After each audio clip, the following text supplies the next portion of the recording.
The BBI debate is still gaining momentum, and so is the signature collection exercise, and that is where we will be starting because our reporter is on standby at the Serena Hotel so that he can give us the latest. Remember, at Bentro Njue at KBC Channel 1. My name is Bentro Njue. Byron Abuli is our sign language interpreter. And as I had alluded earlier, our reporter Suleiman Nayeri is on standby at the Serena Hotel where the BBI signature collection drive is currently underway. Suleiman, if you can hear me, kindly give us the latest.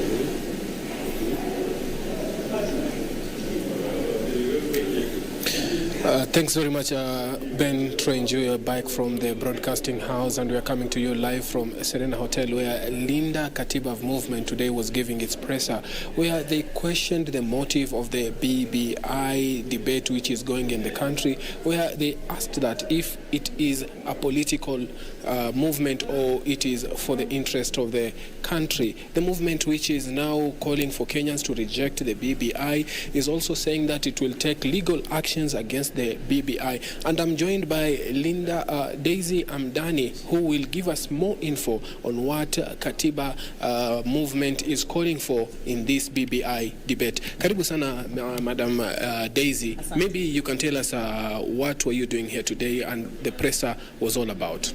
Thank you so much, Suleiman. Today we were giving a press conference just to let Kenyans know that there is a movement that is going to rise up to reject, to mobilize Kenyans to reject the BBI and to defend the Constitution. That is what we are about. We are the Linda Katiba movement, and we're saying that there is nothing wrong with our Constitution. Kenya is not in a constitutional moment, and that we must rise up to defend the Constitution. Maybe why do you think that the BBI is going on, and how can it be stopped maybe? Well, as you heard from our presser, the BBI is actually an extra constitutional process because it started off as a state initiative where they were looking at administrative and legislative action that needed to be taken, and then now they have morphed themselves into what they're calling a popular initiative. The Constitution of Kenya provides two pathways within which the Constitution can be amended. One is a parliamentary initiative, which is for those who are duty bearers and hold the instruments of government, so the president and the legislature. And the other is for the citizens' pathway, which is popular initiative. Now, the Constitution is also very clear.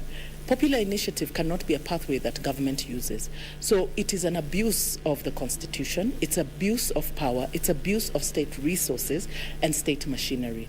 So you cannot purport to amend the Constitution extra-constitutionally in an unlawful manner. And so we are challenging this. And we're saying if it is genuine, then it should follow the right pathway. Which is that right pathway to you? Ideally, if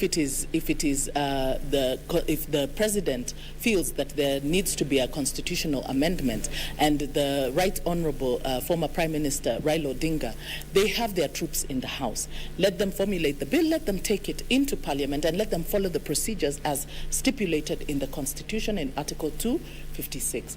The popular initiative is reserved for ordinary Kenyans, and that is why you are required to raise 1 million signatures of registered voters as individual Kenyans. And during the time of raising signatures, you're not supposed to expend public resources. But what we are seeing is that the BBI is calling itself a popular initiative, meaning a people-driven process, yet it is using state machinery. We have heard reports of provincial administration officers that have been commanded and instructed to go looking for signatures and people. Also, the window for educating Kenyans and civic education so that people know what it is that they're signing up for is not being done. So it is like, kutumia njia za mkato. And so that in itself tells us that it's a dishonest process, because if it is an honest process, then you want people to make the decision from an informed position. But instead, here what we are seeing is a very rushed initiative at a time when Kenya is suffering from so many issues that BBI is not a priority. You look, we are in a health pandemic, we are in an economic crisis. The government is not even able to pay salaries. The government has abandoned the people. The Minister for Health has said that, NHIF is not going to cover people. The teachers, the lecturers have not been paid. The doctors are dying. We are losing human resources. We've got so many issues that are affecting us. Debt is unsustainable. The Cabinet Secretary for Treasury has already come out publicly talking about the crisis, the economic crisis.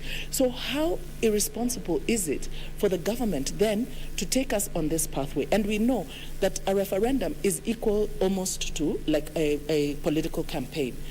If we were to assume then that the political referendum, this referendum will take place. It will take place around June, July. That is a year to a general election, which means that as soon as they finish with that, then the country enters into political campaigns, because we know campaigns for general elections start a year before elections. So it means that nothing regarding the crisis, the different crises that Kenyans are facing will be addressed within this 1.5 year period. And I think that's tragic, because our leaders are there so that they may resolve the issues affecting Kenyans. They're supposed to administer the state for the benefit of Kenyans. So this is an act of irresponsibility from our leaders, and we're saying that it is time to sober up. The country needs to sober up, and to address, the leadership needs to address itself to the pressing problems of Kenyans. But because they have forced us into this, we're saying then we are going to have to mobilize Kenyans to reject BBI and to defend the Constitution. That has been Daisy Amdani, who is an activist who is now calling on Kenyans to reject the BBI, and she's saying that she will mobilize Kenyans, that they will not accept the BBI for various reasons which she has given out. Back to you in studio, Ben Trinjoyo. Thank you so much, Suleiman Yeri, coming to us live from the Serena Hotel, where one of the civil societies opposed to the BBI initiative has said that they are going to be asking Kenyans to reject it. One of the reasons being the use of public funds, and also they're talking about the BBI not being a priority right now, as we have the COVID-19, and also we have the 2022 general elections on the corner. Of course, Suleiman will give us a much more comprehensive report in our subsequent bulletin.